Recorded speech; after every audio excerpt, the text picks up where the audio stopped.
The rain in Spain stays mainly in the...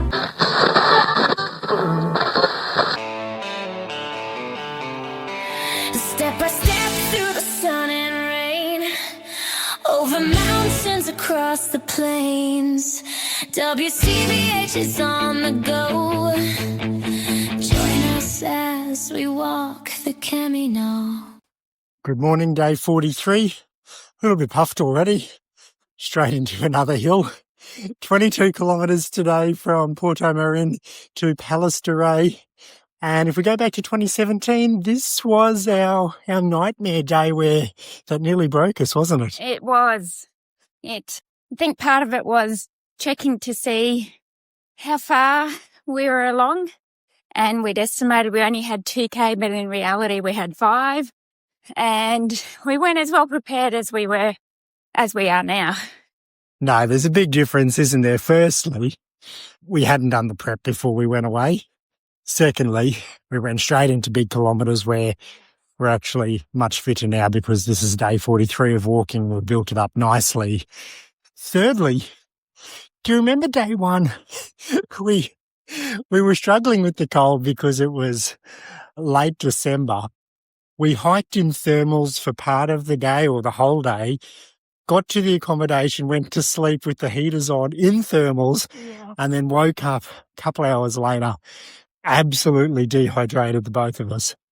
And that would have had an impact on the following day because we would have gone into the day being dehydrated, which would have had flow-on effects, etc. That was pretty silly of us, what we did last time. Yeah, we were very well cooked by the end of that. I think we woke up and both of us went to the restaurant and just ordered like 2 bottles of water and sat there and drank them to try rehydrate. I remember waking up and feeling I'm going to be sick because I was so dehydrated. But anyway, we haven't had that issue so much on this. Well, not at all really on this walk, except for one day for me.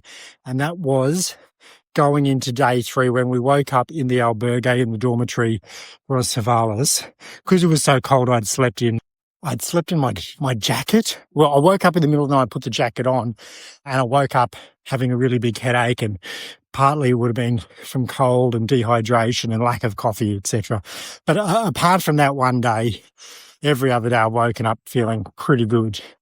So yeah, 2017, I remember walking into Palas de Rei. We're walking on our way to Palas de Rei, getting close, being heartbroken because we thought we were there and we're actually the town before there. So that taught us a good lesson of don't convince yourself that this is the town until you 100% know that it is the town. We cheat now. We've got GPS trackers, etc. I know. But my feet were so sore then. We had these heavy hiking boots, which we hadn't broken in, high ankle, not great comfort. And I can remember each step, my feet, it felt like the bones inside. I could feel them. And every step I was just walking on bruised feet. It was horrible day too. We did slowly get better after that, but the benefit of conditioning ourselves this time. What is the same as last time is we woke up, we got ourselves ready, we looked out the window, and everyone had wet weather gear on, and we could see in both directions a fair amount of weather around. So we're actually loaded up with our wet weather gear today like we were back in 2017. But fingers crossed, it just stays overcast and it doesn't rain. But I tell you what, I'm feeling the heat being sort of packaged up in this, rolled up in this plastic bag of wet weather gear as we walk up this very long and very steep hill. Yeah, my gear isn't quite as hot. It's got vents in it, which is good. There were a few sprinkles when we started out. They seem to have disappeared, but it could come back. Soon I'm going to take the weather jacket off just to cool things down, and might leave the wet weather pants on because they're a bit more difficult to get on when you're on the go. So 22 kilometres to Palas de Rei. It is beautiful walking out of Portomarin. There's a big river that runs through like one of the in terms of width, one of the largest rivers that we've seen. It's up on top of a hill.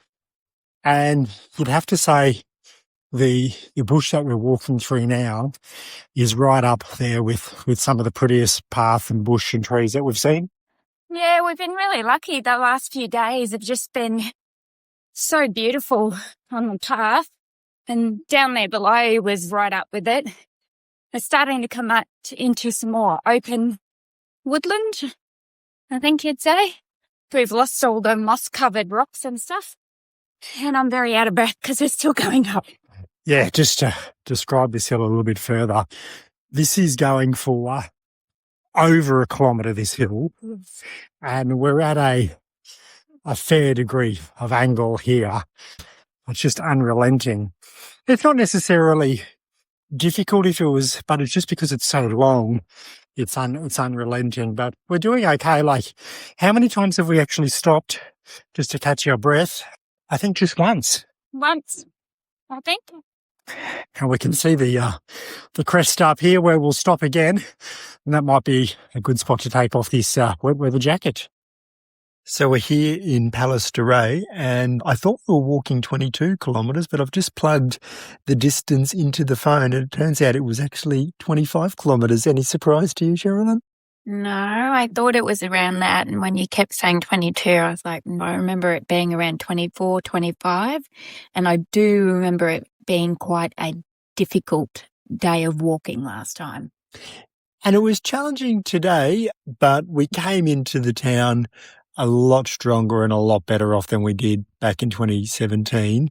Back in 2017, very sore. I didn't walk into town. I shuffled into town in a whole lot of pain, but we powered into town. We actually picked the pace up really in the last 5 kilometres.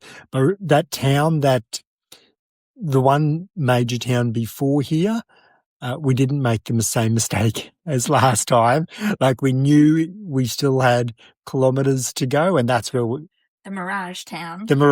But that's where we really lifted our game and picked up pace. But there was a fair amount of hills today, and it was a long stretch. How was your recollection of the walk compared to what you remember from 2017? There were parts that I remembered. So the steep climb we did this morning, I have vague memories of that, but I definitely remember the top part being up in the open in the pine, and I remember the pine forest part where we were. It was further along on the trail. And then there were sections just before the Mirage Village, that hill. I remember that hill because we were excited last time going, we've only got a couple of kilometres. And in reality, I think at that stage, we probably had 5 to 6 kilometres to go. And the last stretch, I didn't remember the stretch being, the last 5K being that long. It felt really long. Maybe it was longer than 5 kilometres because we thought it was 5 because we thought it was 22 kilometres in length, but it actually turned out to be 25 in length. So possibly it was 8 kilometres, that final stretch. The part and I kept saying it all the time, as we come into Palas de Rei, as we go down the hill, on the left there's a soccer field, there's a football field, and I think they've done some upgrades. Like they're playing on synthetic turf now, and I think the orientation of the pitch has changed. But the game was just starting this afternoon. That was sort of branded in my memory, and it's still there. So it's nice to be able to sort of remember something, and then you actually see it again and you think, yes, got that part right. But there was plenty today that I had forgotten about, or where I'd merged other days into one. Now, one of the things that we had today, which was a bit of a find, was the chocolate brownie. Yes, that was delicious. And that was at the Oasis town?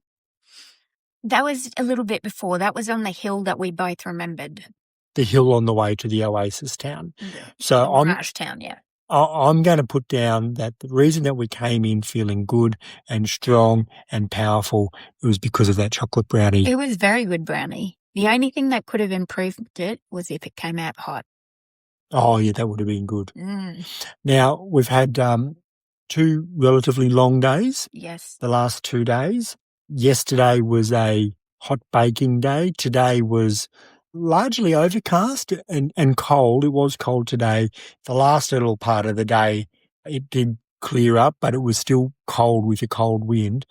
The next 2 days are shorter, to Melide, to Azua, and then we pick up the distance to O Pedruzo and then to Santiago. I think it's about 20 kilometres on the last day.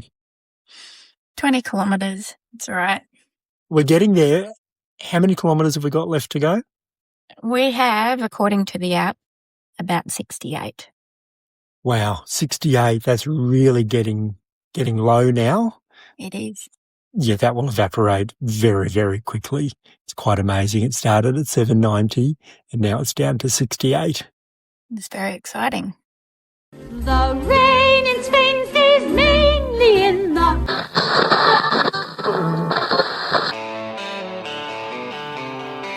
Step by step through the sun and rain, over mountains, across the plains. WCBH is on the go. Join us as we walk the Camino.